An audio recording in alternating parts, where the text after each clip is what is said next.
السلام علیکم students, welcome back to my YouTube channel. امید ہے آپ سب ٹھیک ہوں گے۔ اس سے پہلے والی ویڈیو میں ہم نے یہودیوں کی شرارتیں اور ان کا انجام اور مسلمانوں کے تعلقات کو سمجھا کہ جب مسلمانوں کے ساتھ انہوں نے عہد شکنی کی، میثاق مدینہ کی، تو آپ صلی اللہ علیہ وآلہ وسلم نے کس طرح سے ان کا مقابلہ کیا۔ آئیے ہمارا نیکسٹ ٹاپک ہے آج کا صلح حدیبیہ۔ صلح حدیبیہ جو کہ 6 ہجری 628 عیسوی میں ہوئی تھی، اس کے بارے میں سمجھتے ہیں۔ موسٹلی کمپٹیٹیو ایگزامز میں بھی اس سے سوال آتے ہیں، کبھی ایئر پوچھ لیتے ہیں، کبھی آپ سے ہجری یا عیسوی کے بارے میں یا امپورٹنٹ شخصیت کے بارے میں یا اس کا واقعہ کس طرح سے ہوا تھا اس میں سے سوال آتا ہے۔ تو اگر آپ لیکچر کو اچھے سے سمجھیں گے تو آپ کا ہر سوال کا جواب انشاءاللہ آ جائے گا۔ تو آئیے شروع کرتے ہیں۔ صلح حدیبیہ کا چیپٹر ہے جو کہ 4 ہے۔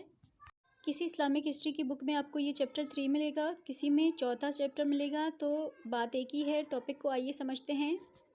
صلح حدیبیہ قریش و مسلمانوں کے درمیان ایک تحریری معاہدہ تھا جو 6 ہجری کو عمل میں آیا۔ یہ صلح حدیبیہ کے مقام پر ہوئی، اس لیے اسی مناسبت سے اس کو حدیبیہ کی صلح کہتے ہیں۔ حدیبیہ ایک کنواں تھا جو مکہ سے ایک منزل کے فاصلے پر ہے۔ اس کنویں کی مناسبت سے اس کے آس پاس کا سارا علاقہ بھی حدیبیہ کے نام سے مشہور ہو گیا۔ ہجرت کے بعد سے اب تک کفار مسلمانوں سے میدان جنگ میں مقابلہ کرتے آ رہے تھے، لیکن 6 ہجری میں چند اسباب ایسے پیدا ہوئے کہ قریش مسلمانوں کے درمیان چند شرائط پر صلح ہوئی۔ آئیے اس کے اسباب پڑھتے ہیں۔ پہلا سبب ہے خانہ خدا کی زیارت۔ جب سے مسلمان ہجرت کر کے مدینہ آئے تھے، حج کی سعادت سے محروم رہے تھے، کیونکہ جن حالات میں مسلمان اپنی جائے پیدائش کو چھوڑ کر آئے تھے ان کے پیش نظر دوبارہ مکہ نہیں جا سکتے تھے، اور پھر ہجرت کے فوراً بعد ہی سے قریش سے جنگوں کا سلسلہ شروع ہو گیا، جس نے انہیں موقع نہیں دیا کہ وہ حج کا فریضہ ادا کر سکیں۔ لیکن یہ خیال ان کے دل میں بدستور قائم تھا کہ خانہ خدا کی زیارت ان کا بھی وہی حق ہے جو دیگر قبائل کا ہے۔ اپنے اس حق کو جتانے کے لیے وہ مکہ جانا چاہتے تھے۔ دوسرا سبب ہے جائے پیدائش سے لگاؤ۔ مکہ مہاجرین کی جائے پیدائش تھی، اس سے لگاؤ ایک قدرتی امر تھا۔ اس کی یاد ان کے لیے فانس تھی جو ان کے دل میں بری طرح کھٹکتی تھی۔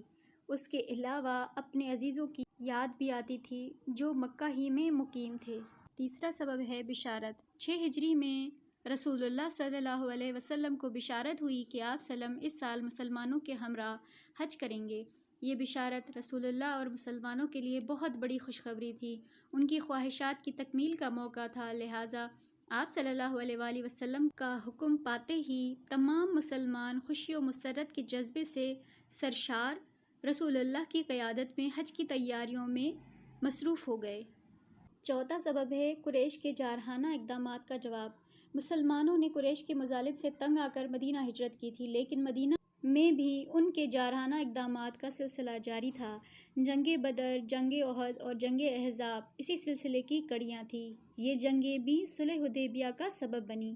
پانچواں سبب ہے یہودیوں کی سازشوں کا جواب۔ قریش کی طرح یہودی بھی میثاق مدینہ کی بار بار خلاف ورزی کر چکے تھے۔ ان کی سازشوں سے مدینہ کو پاک کرنے کے لیے قریش سے صلح ضروری ہو گئی تھی۔ تو اسٹوڈنٹس، یہ تھے اسباب صلح حدیبیہ کے۔ اب آئیے اس تمام واقعے کو دیکھتے ہیں کہ کیسے صلح حدیبیہ ہوئی۔ آپ صلی اللہ علیہ وآلہ وسلم 1400 مسلمانوں کو ساتھ لے کر مدینہ سے روانہ ہوئے۔ آپ صلی اللہ علیہ وآلہ وسلم قریش کی عادات سے بخوبی واقف تھے۔ اس خیال سے کہ اتنے لشکر کی آمد کا قریش کوئی اور ہی مطلب نہ سمجھ لیں، آپ سلم نے تمام مسلمانوں کو احرام باندھنے، قربانی کے اونٹ ساتھ لینے اور ہتھیار نہ لے جانے، تلواریں جو کہ سفر کا ایک اہم ہتھیار تھیں وہ بھی نیام میں رکھنے کا حکم دیا۔ ان تمام باتوں سے یہ ظاہر ہو رہا تھا کہ آپ سلم تمام مسلمانوں کے ہمراہ حج کرنے کے غرض سے مکہ تشریف لے جا رہے ہیں، لیکن قریش یہ کب گوارا کر سکتے تھے کہ مسلمان اتنی بڑی تعداد میں جمع ہو کر مدینہ سے مکہ داخل ہوں۔ حالانکہ وہ اس بات سے بخوبی واقف تھے کہ مسلمانوں کا مقصد حج کرنا ہے، جنگ کرنا نہیں، لیکن انہیں تو مسلمانوں کو ہر حال میں تنگ کرنا تھا۔ سب نے مل کر یہ طے کیا کہ مسلمانوں کو کسی صورت بھی مکہ میں داخل نہیں ہونے دیں گے، چاہے اس کے لیے جنگ ہی کیوں نہ کرنی پڑے۔ چنانچہ فوری طور پر ایک سوار فوج کا دستہ خالد بن ولید کی سرکردگی میں روانہ کر دیا۔ آپ صلی اللہ علیہ وآلہ وسلم کو اس دستے کی روانگی کی اطلاع ملی تو اس وقت آپ صلی اللہ علیہ وآلہ وسلم اسفان کے مقام تک پہنچ چکے تھے۔ آپ صلی اللہ علیہ وسلم نے آگے بڑھ کر حدیبیہ کے مقام پر قیام کیا۔ قبیلہ خزا کے سردار بدیل بن ورقہ جو مسلمانوں کے حلیف تھے، حدیبیہ کے مقام پر آپ صلی اللہ علیہ وآلہ وسلم کی خدمت میں حاضر ہوئے اور قریش کے ارادوں سے باخبر کیا کہ وہ آپ صلی اللہ علیہ وسلم کو مکہ میں داخل نہیں ہونے دیں گے، اس کے لیے وہ جنگ کے لیے بھی تیار ہیں۔ آپ صلی اللہ علیہ وسلم نے فرمایا کہ قریش نے جو دستہ روانہ کیا ہے اس سے قریش کے ارادے ہم پر واضح ہو گئے ہیں، لیکن قریش سے جا کر کہہ دو کہ ہم جنگ کے لیے نہیں بلکہ خانہ کعبہ کی زیارت کے لیے آئے ہیں۔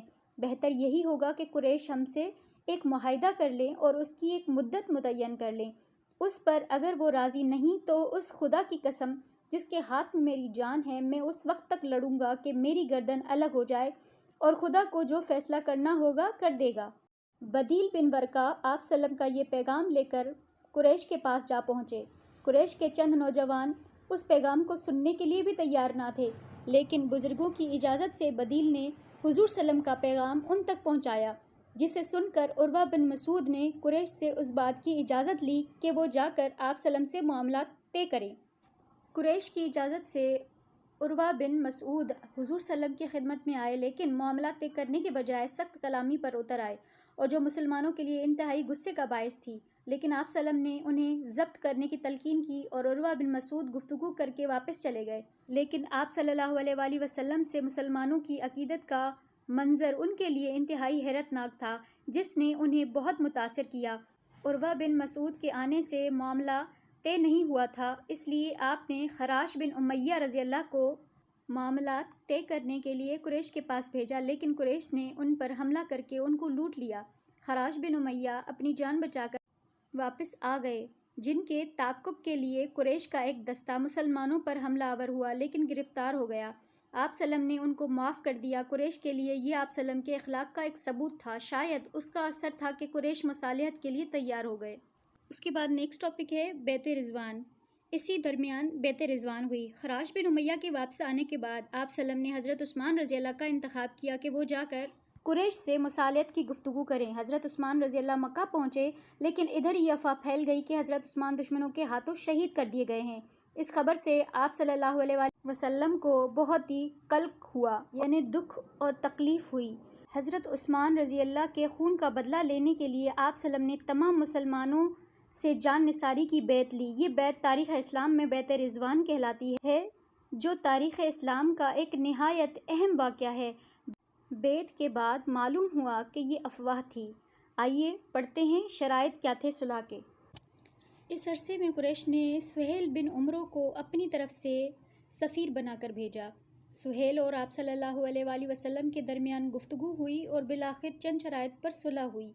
پہلے نمبر پہ ہے اس سال مسلمان واپس چلے جائیں، دوسرے نمبر پہ ہے اگلے سال آئیں اور صرف 3 دن سے زیادہ قیام نہ کریں، تیسرے نمبر پہ تھی اپنے ہتھیار ساتھ نہ لائیں، صرف تلواریں ہوں مگر وہ بھی نیام میں، چوتھے نمبر پہ ہے جو مسلمان مکہ سے مدینہ جائے اسے واپس کیا جائے گا، پانچویں نمبر پہ ہے جو مدینہ سے مسلمان مکہ آئے گا اسے واپس نہیں کیا جائے گا، چھٹے نمبر پہ ہے بدعہدی اور خیانت نہیں کی جائے گی، ساتویں نمبر پہ ہے تمام قبائل عرب کو یہ آزادی ہوگی کہ وہ فریقین میں سے جس کا چاہیں ساتھ دیں، آٹھویں نمبر پہ ہے اس معاہدے کی مدت 10 سال متعین ہوئی، یعنی فریقین ایک دوسرے کے خلاف 10 سال جنگ نہیں کریں گے۔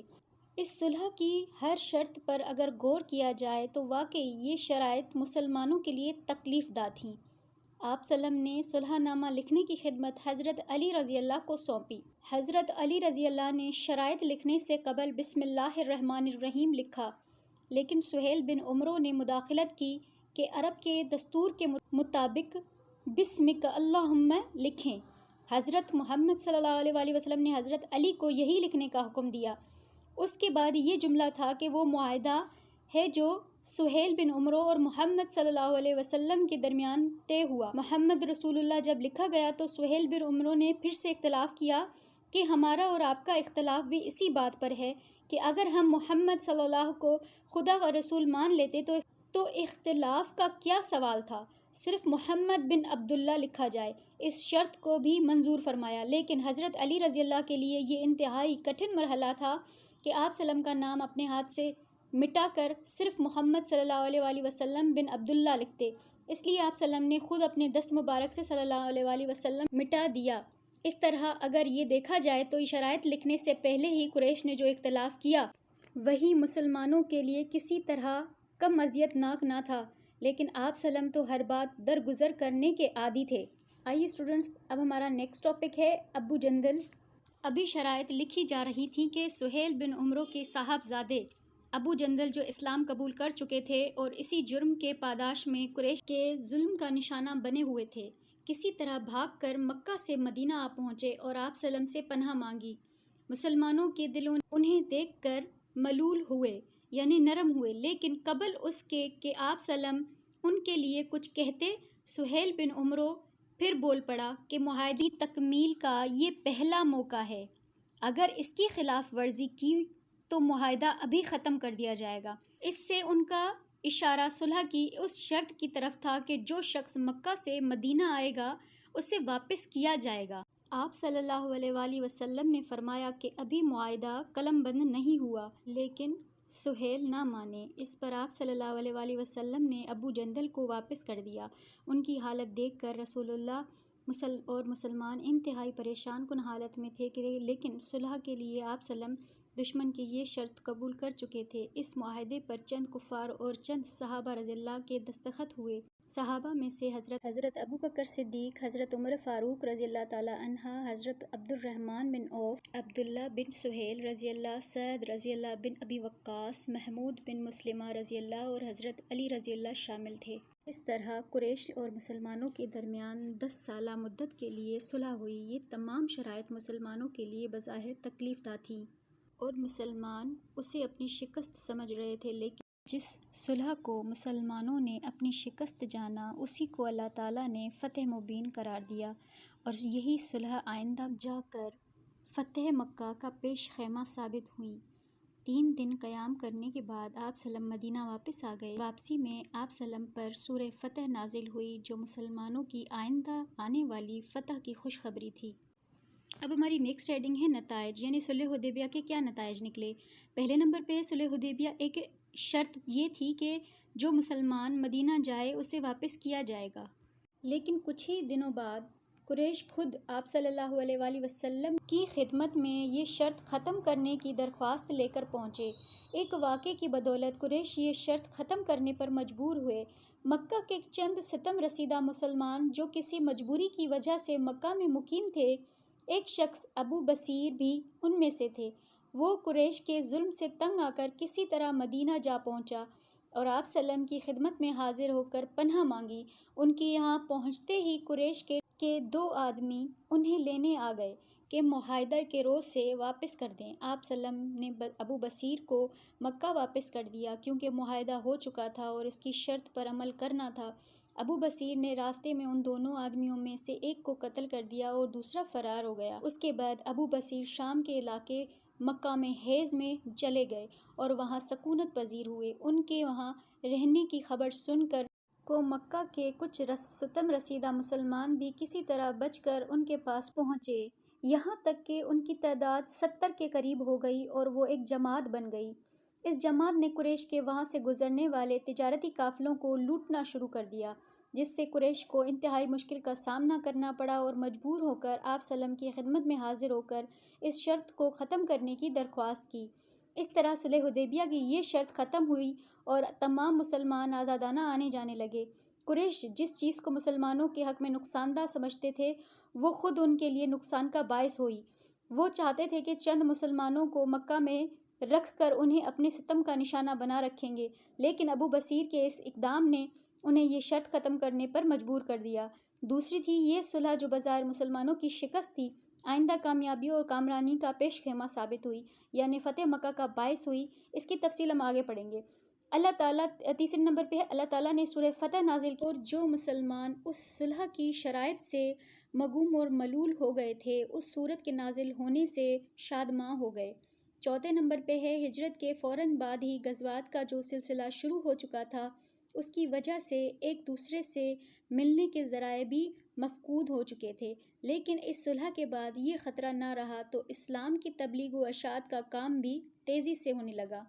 ایک دوسرے سے ملنے کے مواقع میسر آئے اور مسلمانوں کے اخلاق اور کردار سے متاثر ہوئے بغیر نہ رہ سکے اور دائرہ اسلام میں داخل ہونے لگے۔ 5ویں نمبر پہ ہے صلح حدیبیہ کے بعد غزوہ خیبر ہوئی اور آپ نے یہودیوں کو شکست دے کر خیبر فتح کر لیا اور مدینہ کو ان کی سازشوں سے پاک کیا۔ 6 نمبر پہ ہے صلح حدیبیہ کے بعد آپ صلی اللہ علیہ وسلم نے یہ محسوس کیا کہ قریش کی مخالفت کا جو خطرہ تھا کس قدر ختم ہو گیا ہے۔ دیگر سلاطین کو اسلام کی دعوتی خطوط ارسال فرمائے، جس سے اسلام کی روشنی عرب سے نکل کر دنیا کے دوسرے گوشوں میں بھی پہنچنے لگی۔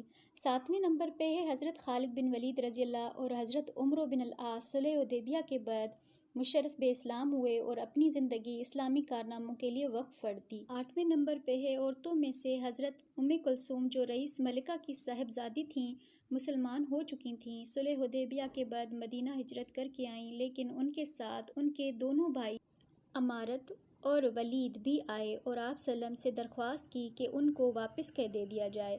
آپ صلی اللہ علیہ وآلہ وسلم نے منظور نہیں فرمایا اور اس کے ساتھ ہی صحابہ رضی اللہ میں سے جن کی ازدواج مسلمان نہیں ہوئی تھی اور مکہ میں ہی مقیم تھیں، صحابہ رضی اللہ نے صلح حدیبیہ کے بعد ان کو طلاق دے دی۔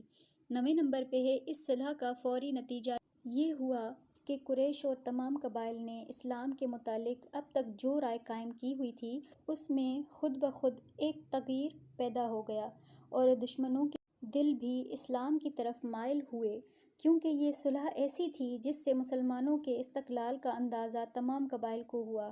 10ویں نمبر پہ صلح حدیبیہ کے بعد 6 ہجری میں آپ صلی اللہ علیہ وآلہ وسلم نے اسلامی سفیر دنیا کے دوسرے حصوں میں روانہ کیے۔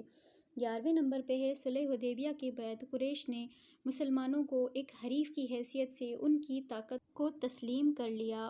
اس صلح سے مسلمانوں کو اہل عرب کی نظروں میں ایک مقام حاصل ہوا۔